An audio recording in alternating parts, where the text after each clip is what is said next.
ਸਾਰੇ ਬਰਨਾਲਾ ਵਾਸੀਆਂ ਨੂੰ ਸਤਿ ਸ਼੍ਰੀ ਅਕਾਲ। ਅੱਜ ਫਿਰ ਅਸੀਂ ਤੁਹਾਡੇ ਸਾਹਮਣੇ ਫੇਸਬੁੱਕ ਲਾਈਵ ਸੈਸ਼ਨ में रूबरू होंगे और थोड़े सवालों का जवाब देंगे और कोरोना वायरस बारे थोड़ा जानकारी देंगे। हुण मैं रिक्वेस्ट करूँगा DC सर नूं वो जिहड़ा कोरोना वायरस सिचुएशन हुण जिहड़ी सिचुएशन है बरनाला शहर में उहदे बारे थोड़ा जानू करवाएंगे।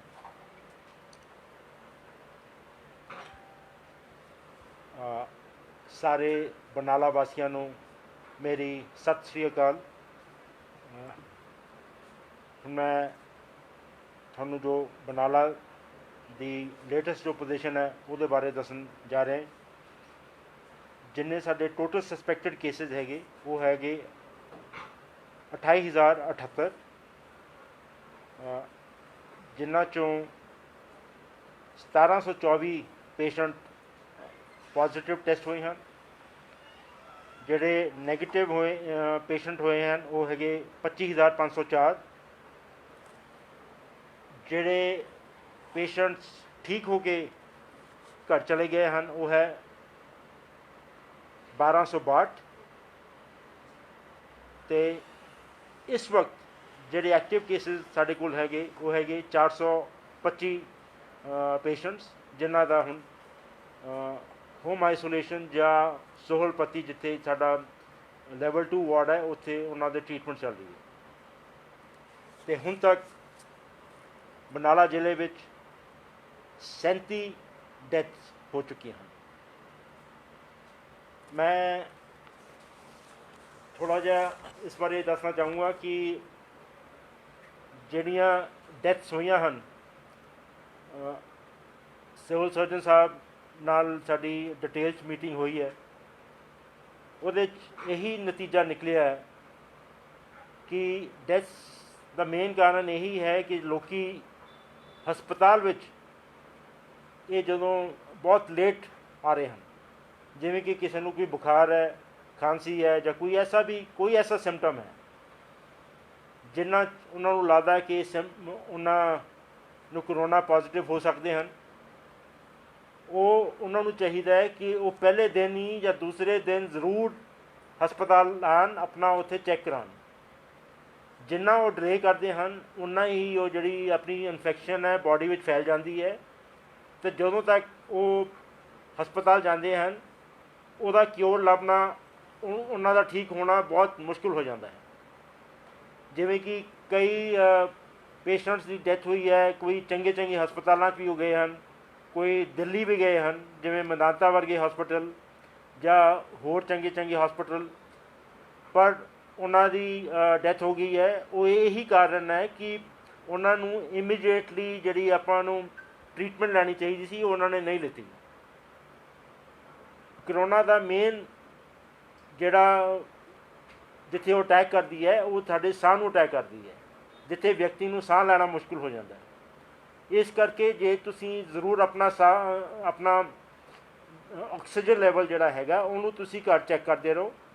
पंजाब सरकार की भी हुण एक पॉलिसी आ रही है जिथे जिहड़े भी पेशेंट्स टेस्टिड पॉजिटिव होणगे उन्हां नूं घर विच एक किट दित्ती जावेगी, जिस विच एक पल्स ऑक्सीमीटर होवेगा, थर्मोमीटर होएगा, तां जो अपना घर विच ही अपने नूं जिहड़ा ऑक्सीजन लैवल है वो चैक करते रहणगे। जदों ही उन्होंने लगता है कि जिहड़ा उन्हां दा ऑक्सीजन लैवल है जिहड़े परमिटेड लैवल तो उस तो नीचे चला गया, वो इमीडिएटली जिहड़ा साडा हॉटलाइन नंबर है या नियरेस्ट हॉस्पिटल है उत्थे वो रिपोर्ट करन, तां जो उन्हां दी जिहड़ी ट्रीटमेंट है इमीडिएटली कर दी जाए।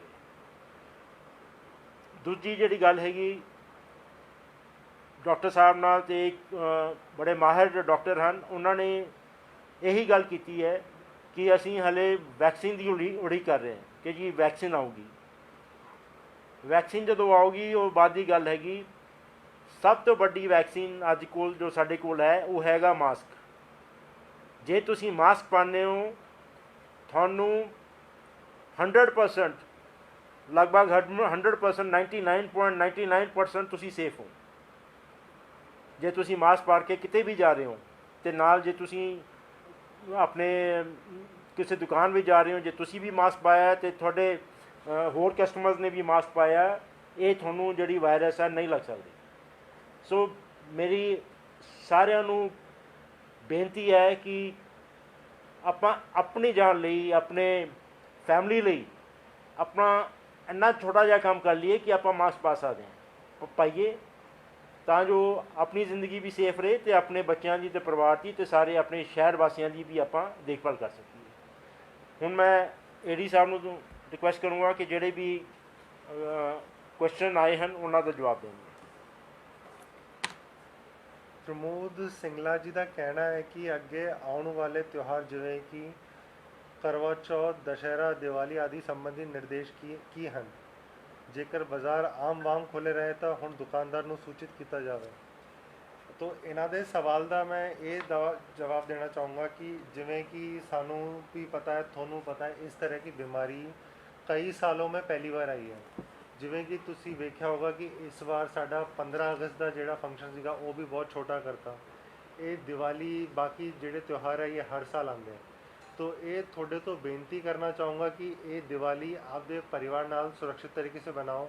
ਇਹਦੇ ਲਈ ਤੁਸੀਂ ਇਕੱਠ ਨਾ ਕਰੋ। ਇਹਦੇ ਲਈ ਜਿਹੜਾ ਮਾਰਕੀਟ ਹੈ ਉਹ ਜਿਹੜੀ ਨੋਰਮਲ ਆਮ ਵਾਂਗੂ ਪਰਚੇਸ ਕਰਨੀ ਹੈ, ਨੋਰਮਲ ਪਰਚੇਸ ਕਰ ਲਓ।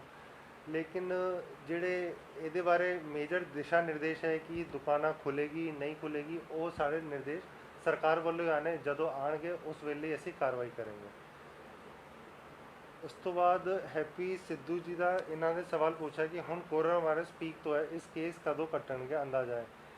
ਇਹਦੇ ਬਾਰੇ ਮੈਂ ਕੋਈ ਜਵਾਬ ਕਲੀਅਰਲੀ ਤੁਹਾਨੂੰ ਨਹੀਂ ਦੇ ਸਕਦਾ ਕਿਉਂਕਿ ਇਹ ਕਿਸੇ ਨੂੰ ਨਹੀਂ ਪਤਾ ਕਿ ਕਦੋਂ ਪੀਕ ਆਣੀ ਹੈ, ਕਦੋਂ ਥੱਲੇ ਜਾਣਾ ਹੈ।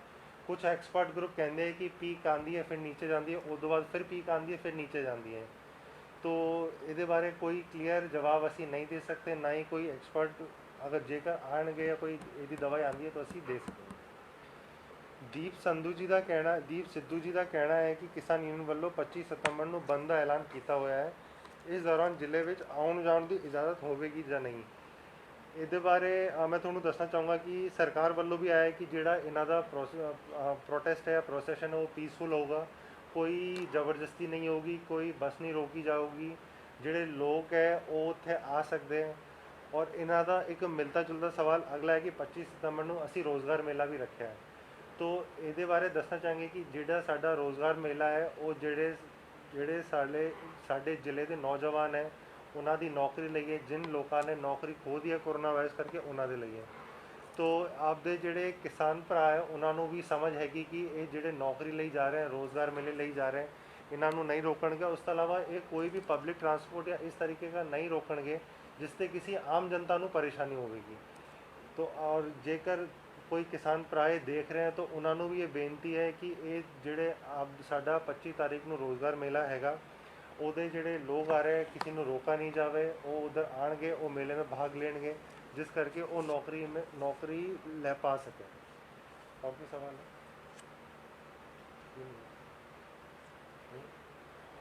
ਧੰਨਵਾਦ ਜੀ। ਇਸ ਤੋਂ ਇਲਾਵਾ ਜੇਕਰ ਕੋਈ ਸਵਾਲ ਆਪ ਦਾ ਪੁੱਛਣਾ ਚਾਹੁੰਦਾ ਹੈ ਤਾਂ ਕਮੈਂਟ ਸੈਕਸ਼ਨ में जाके आपके सवाल डाल सकते हैं। वो ਅਸੀਂ ਨੈਕਸਟ ਫੇਸਬੁੱਕ ਲਾਈਵ ਸੈਸ਼ਨ में ਉਹਨਾਂ ਦਾ ਰਿਪਲਾਈ ਕਰਾਂਗੇ। Thank you.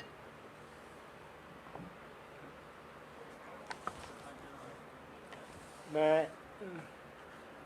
ਅਖੀਰ ਵਿੱਚ ਇੱਕ ਹੋਰ ਬਹੁਤ ਜ਼ਰੂਰੀ ਗੱਲ ਕਰਨਾ ਚਾਹਾਂਗਾ, ਉਹ ਹੈ ਪਰਾਲੀ ਬਾਰੇ।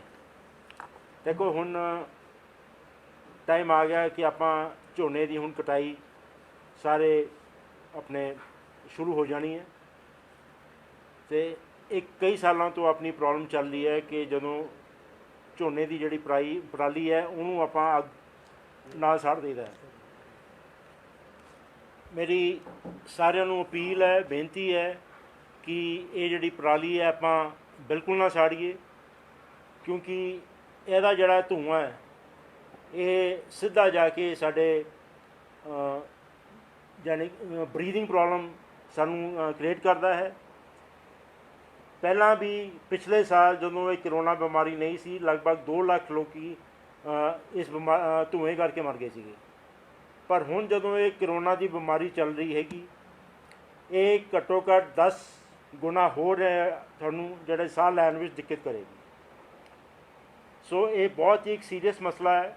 ਆਪਾਂ ਸਾਰਿਆਂ ਨੂੰ ਚਾਹੀਦਾ ਹੈ ਕਿ ਬਿਲਕੁਲ ਵੀ ਅਸੀਂ ਪਰਾਲੀ ਨਾ ਸਾੜੀਏ, ਕਿਉਂਕਿ ਸਰਕਾਰ ਵੱਲੋਂ ਹੁਣ ਵੱਖ-ਵੱਖ ਮਸ਼ੀਨਾਂ ਸਾਡੇ ਕੋਲ ਆ ਚੁੱਕੀਆਂ ਹਨ। ਉਹ ਮਸ਼ੀਨਾਂ ਦੀ ਅਸੀਂ ਵਰਤੋਂ ਕਰੀਏ ਜਿਨ੍ਹਾਂ ਨਾਲ ਅਸੀਂ ਆਪਣੀ ਬਿਜਾਈ ਕਰ ਸਕਦੇ ਹਾਂ, ਆਪਾਂ ਕਟਾਈ ਕਰ ਸਕਦੇ ਹਾਂ। ਸੁਪਰ SMS ਹੈ, ਸੁਪਰ ਸੀਡਰ ਹੈ, ਵੱਖ-ਵੱਖ ਕਿਸਮ ਦੀਆਂ ਮਸ਼ੀਨਾਂ ਹਨ ਜਿਹੜੇ ਕਿ ਸਾਡੇ ਐਗਰੀਕਲਚਰ ਅਫਸਰ ਆਪਣੇ ਪਿੰਡਾਂ ਜਾ ਕੇ ਉਹਨਾਂ ਦੇ ਕੈਂਪ ਵੀ ਲਗਾ ਰਹੇ ਹਨ। ਆਪਣੇ ਕੋਆਪਰੇਟਿਵ ਸੁਸਾਇਟੀਜ਼ ਵਾਲੇ ਵੀ ਉਹ ਮਸ਼ੀਨਾਂ ਦੇ ਰਹੇ ਹਨ।